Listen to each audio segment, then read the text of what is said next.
In episode 3, it is the day of Connor's wedding, and Logan is not planning to attend. He's going to go to Sweden to meet with Matsson. And even though Roman had told him that he's on board with his plan, he's not planning on going to Sweden. He's planning on going to his brother's wedding because he's somewhat normal.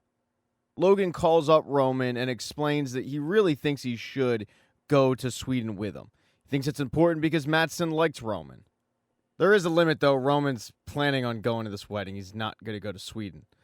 The last thing that Logan wants to discuss with Roman is the fact that he wants Jerry gone. He's planning on firing her. The mess with the DOJ, he thinks the fines were too much. What it boils down to is Jerry just fell out of favor with Logan, and he wants her gone. But he wants Roman to do it. He knows that the two have a relationship, and he feels like it'd be easier hearing it from Roman than hearing it from somebody else. But that day is going to be Jerry's last day at Waystar Royco. And Roman is going to have to do it at the wedding, which makes him very uncomfortable. Once they hang up, Logan arrives at the airport a short while later and gets an update from Tom on what's going on with Matsson. Tom tells him that Matsson's not happy, but he still wants a deal. There's a reason why he's still taking this meeting. As they walk over to the plane, Logan tells Tom that he thinks that's going to be the day that he fires Sid as well. That's going to be great news for Tom, but Tom is also instructed to find out the moment that Roman fires Jerry. Logan wants to know. So as soon as he gets on the plane, Tom calls Roman up and asks, "Have you done it yet?" And Roman snaps at him because he just found out he was supposed to do this about 10 minutes ago. And he also hasn't run into Jerry anyway, so he hasn't had the chance to do it. But right after he hangs up with Tom, he does run into Jerry. And it's a really uncomfortable conversation because Roman won't even look Jerry in the eye, and Jerry can sense that something's going on. Roman tries to say to her, "Hey, let's meet when we get on the water, maybe like 30 minutes, but he can't control himself. He tells her, "Today's going to be your final day at Waystar. My dad just thinks that you messed up the DOJ deal, and don't worry, he's going to pay you off. You're going to be rich, but yeah, I was sent to be the bearer of bad news." And that's what it is for Jerry. She's not happy about this. She's pissed. She feels like she's being cast as a sacrificial lamb for the DOJ deal that she feels like it was a masterpiece for her. Like she walked through landmines and got away with it. But it's not going to change anything. That day is going to be her final day at Waystar. Roman feels so uncomfortable about having to do this that he actually calls his dad up as soon as it's over. And Logan doesn't answer, so Roman leaves a voicemail saying, "Look, man, can you just tell me what your plan is exactly? I mean, are you just screwing with me and making me do crappy stuff? Because I don't really feel great about what I just had to do. And on top of it, your son's getting married today and you're not even planning on being here. So when you ever get a chance, can you just call me back and fill me in?" Although Roman says it in the most Roman way possible. Not exactly PC. Once Roman hangs up, he heads up to the top deck of the boat where Willa and Connor are going to be married on. It's a private area where the kids can kind of just be amongst themselves and not have to worry about everybody else at this party. And it's there that Shiv and Kendall discuss what exactly happens if their dad can't reach a deal with Matsson. This is really going to affect their deal for Pierce. But at the moment, Kendall's not worried about it, so he feels like Shiv shouldn't be worried about it either. Connor then comes up to talk to everybody, and he's still under the assumption that his dad is going to show up at the wedding, even though Roman, Kendall, and Shiv know that that's not going to be the case. Connor was planning on what to do when his dad does show up, because it might be a little awkward with the kids there. But once Connor walks away, all of them realize that someone has to break the news to Connor because he's going to be pretty let down, and they nominate Shiv to do it. So she walks off to begrudgingly break this news to her brother that their dad is not showing up at his wedding. About a minute later, though, Roman gets a phone call from Tom, and he's annoyed. But Tom is kind of beside himself, and that's because Logan has collapsed in the plane. They're doing chest compressions, and they're not really sure what's going on. To make matters worse for Roman and Kendall, who at this point can hear everything because Roman put Tom on speakerphone, Tom is terrible at relaying details. But I'll give him a pass because it's pretty clear that everybody's frazzled by what's going on the plane, and he's kind of in shock. Tom relays, though, that Logan wasn't feeling well, went in the bathroom, somebody heard something, they went inside, and he was unresponsive. The flight crew is currently doing chest compressions while the plane circles back to head back to New York City. They're not quite sure if he's breathing or not, and they're not quite sure if his heart has stopped or not. Tom suggests that he put the phone up to Logan's ear so that Roman and Kendall can say something. Roman goes first, but he doesn't really know what to say. He wasn't planning on this. Kendall goes next, and he tells his dad, "I love you, but I can't forgive you." Roman tells Tom to stay on the line because they have to go inform Siobhan on what's going on.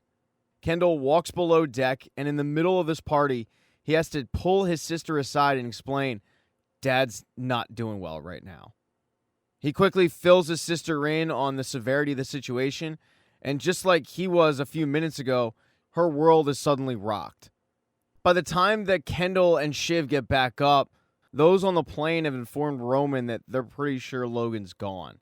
They quickly give the phone to Shiv once she gets above deck in the chance that Logan isn't gone so that she can say goodbye. Just like with Kendall, Shiv makes sure to tell her dad, "I love you." Even with all the bad blood that has been created in this family, faced with this situation, none of the kids are happy about this. They're all distraught at the thought of their dad dying. In that moment, they're able to separate the businessman from the father. The kids once again ask for an update, trying to get clarity on the situation, and Tom has to break the news that he's pretty sure Logan's heart has stopped. The kids start going through the 7 stages of grief, mainly Kendall. He takes the reins. He calls his assistant up because he wants to make sure the best heart doctors in the planet are available. He then calls up Frank because he wants to talk to the pilot. And Frank has to break the news to him. "Ken, I'm sorry, but you can't do that. They're not going to talk to you. They're busy flying the plane." Just like with Roman, Kendall asked for an update, as if he wasn't there when Tom gave an update. He's kind of just hoping that Frank gives him a different message, but Frank doesn't. He tells him, "Look, man, I don't want to sit here and sell you a bill of goods." I think he went. When Kendall walks back in, the kids are all going through the 7 stages of grief, and now it's kind of in the mix of acceptance with a hint of denial.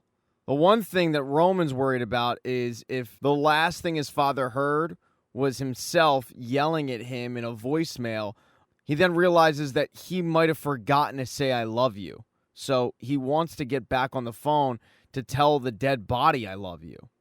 Because while it seems like Kendall and Shiv have accepted the fact that their dad has died, Roman is not. He's clinging to the fact that they're still doing chest compressions, and that at the end of the day, they don't know if he's dead. They're not with him currently.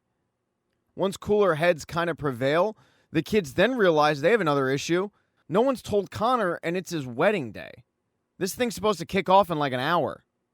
Shiv and Kendall go to track down Connor and break the news to him. And Connor handles it the best. There isn't a whole lot of sadness with Connor.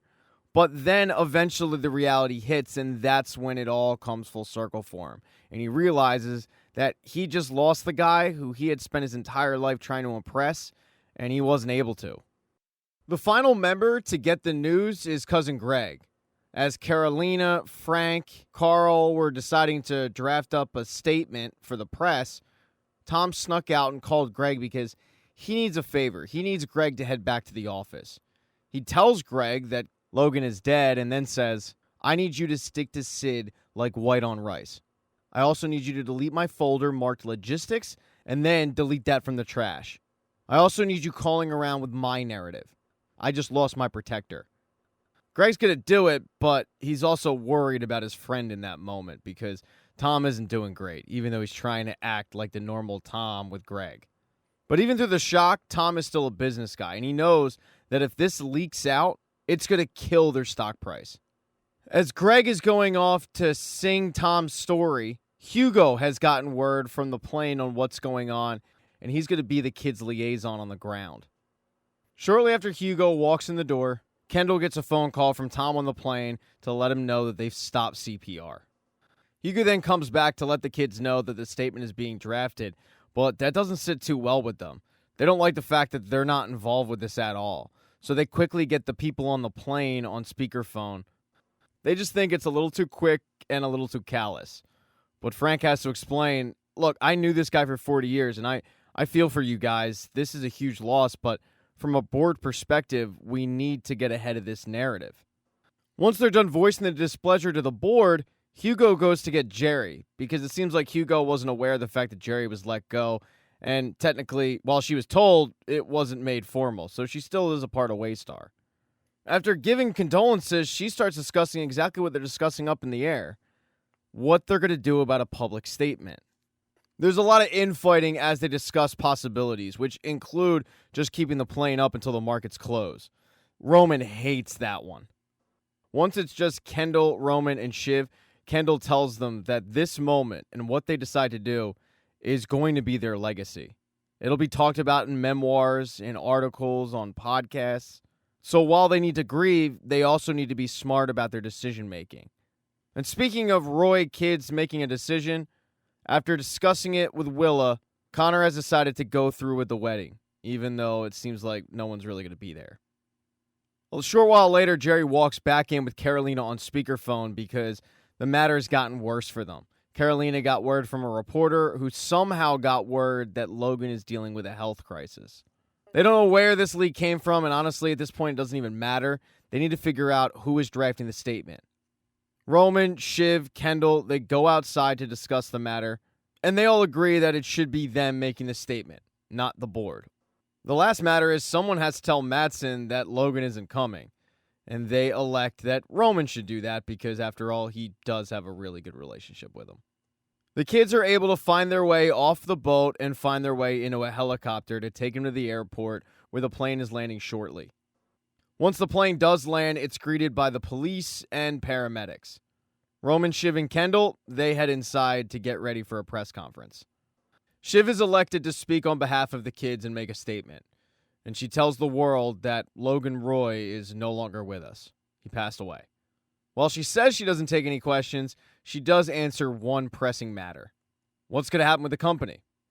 Shiv tells them that the board is going to meet and decide who is going to lead the way, but the kids plan on being there to see it through. Once she's done talking to the press, Shiv is consoled by her future ex-husband, Tom. And once the press is all left, the body of Logan Roy is taken away as Kendall Roy watches from afar. Thank you so much for checking out this recap. Please consider subscribing to the channel and subscribing to my Patreon. Hit thumbs up if you liked it. Smash that thumbs down button if you thought it sucked. If you left a comment, I don't get back to you. I usually don't check the comments unless they're like a super comment. Also, if you don't see the next video up on the end screen, not to worry, it'll be up in a day or two.